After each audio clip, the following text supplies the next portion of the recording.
Bonjour à tous les amis, on se retrouve pour le quintet de jeudi, direction l'hippodrome de Paris-Vincennes pour le prix Bernard Lequelec.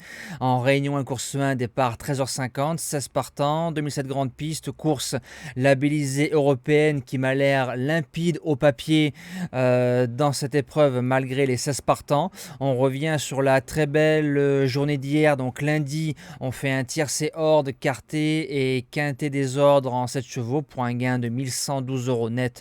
Donc ça c'est pas mal. Le course-par-course de Cavaillon, donc j'étais confiant pour la première partie de la réunion, ça s'est bien passé. La deuxième, moins de confiance, ça s'est moins bien passé.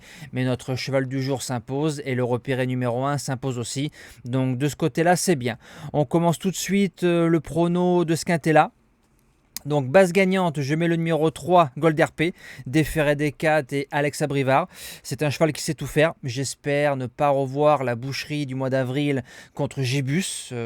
J'aurais pensé que le cheval aurait eu du mal à s'en remettre. Il s'en est bien remis, donc ça prouve sa qualité et sa dureté. Il y a 3-4 chevaux pour les devants. Elixir Wind, Galbin Raja, Elliott de KO, Sarah G-Burn. Donc suffirait de le préserver les 2 premiers kilomètres. Il peut faire les 850 tout seul et pour moi s'imposer. Et il vient de marcher un super chrono sur 2008 en faisant 12-8. Donc ça lui fait un 12-3, 12-4 sur 2007. Il marche ça jeudi. Pour moi, il s'imposera. L'opposition, le numéro 10, Galbin Raja. Ça sent la vraie course visée en sous-marin par rapport à sa dernière sortie canoise, entre guillemets, en digne fils de Bird Parker. C'est un cheval qui est meilleur que quand il est devant. Il n'a qu'un seul train. Par contre, il marche 14 sur le parcours. 14 pour gagner, c'est impossible. Par contre, il suffirait qu'il améliore un peu son chrono et il peut sauvegarder une place dans les 3 de cette épreuve. Premier outsider, le 2, Girl de Bassière. C'est une jument qui est géniale. Voilà, elle va à gauche, elle va à droite, parcours de vitesse, parcours de tenue. Face au mâle, faut pister, faut pas faire, faut pas la mettre dans le gaz rapidement. Et elle a une injection très puissante, donc en faisant 300-400 mètres, elle sortira pas du quintet. Deuxième outsider, le numéro 9, Elliott de KO. La rentrée est très bonne dans la finale du Trophée Vert le jour où c'est qu'on touche Olerolov au cheval du jour à 10 contre 1. Alors c'est vrai qu'il est sûrement meilleur sur les parcours de vitesse, plus tranchant, mais il a fait l'arrivée de GNT, parcours de tenue. Il a fait l'arrivée dans une course en faisant 3e de Gamin Jabba et de Ianmi sur un 2008. Alors Elliott de KO, c'est un cheval qui peut largement terminer dans le quintet. Pour les chances, on commence avec le numéro 4, Ghostbuster, qui est deuxième du quintet de référence avec un bijou de drive de Johan Le Bourgeois. Donc c'est vrai que sur les réseaux sociaux, souvent on s'abat, beaucoup de gens le critiquent et l'insultent quand il ne rentre pas. Par contre, quand il vous fait toucher, vous ne dites rien. Pour moi, c'est l'un des meilleurs pilotes du circuit, croyez-moi. Il a vraiment une science tactique des plus grands.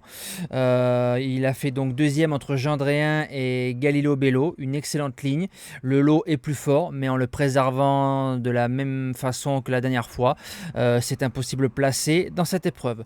Et je rappelle qu'une personne comme Monsieur Pierre-Désiré Allaire disait que c'est l'un des meilleurs drivers, voire le meilleur de sa génération. En 6e position, le numéro 13, Elixir Wind. Ce sera sûrement le grand favori. Il reste sur 3 victoires. On l'a touché le 2 août, le jour où c'est que je vous donnais 7 gagnants et un placé en 8 courses à Enghien, le 100% de réussite. J'aurais aimé vous faire le 8 sur 8 gagnants, mais 7 gagnants et un placé, c'est beau pour les membres. L'eau plus fort. Début de grande piste, alors c'est pas un favori fragile, mais c'est un favori qui va affronter des chevaux qui vont lui donner du répondant. En 7e position, le 7, Sarah G-Burn. 2007 grande piste, faut musarder. Pareil, voilà, faut préserver. Été 2022 sur un parcours de tenue, il fait deuxième entre I Have a Dream et Aerodarm. Maintenant, le 2 août, il nous a régalé parce qu'il faisait partie de nos objectifs à Enghien. Et sur ce cheval-là, j'aurais préféré voir son entraîneur driver dessus. Voilà, je n'ai rien contre Gabriele Gelormini, qui est un bon pilote, mais sur Sarah G-Burn, j'aurais préféré voir Dominique Lochneux. Et je termine avec le numéro 1, Self Explosif. Il a déjà fait quelques trucs à l'attelage. 4e du Grand Prix de la Capelle, quand on voit les 3 chevaux devant lui, ça n'a rien à voir par rapport au lot de demain. Alors c'est un possible placé surprise à 30 contre 1 de cette épreuve. Et en cas de non partant, le numéro 6, Guide-moi Forgan, 4e du quintet de référence, le lot plus fort bien évidemment. Et je pense que c'est un cheval qui a un bel avenir à l'attelage. Voilà, j'ai pas eu de place pour le mettre en 8 chevaux, mais pour les joueurs de longue, il se garde sans problème et nous, il rentrera en huitième position de la sélection. Moi, je vous dis à demain pour un tout nouveau quintet. Passez encore une belle semaine et bon jeu à tous.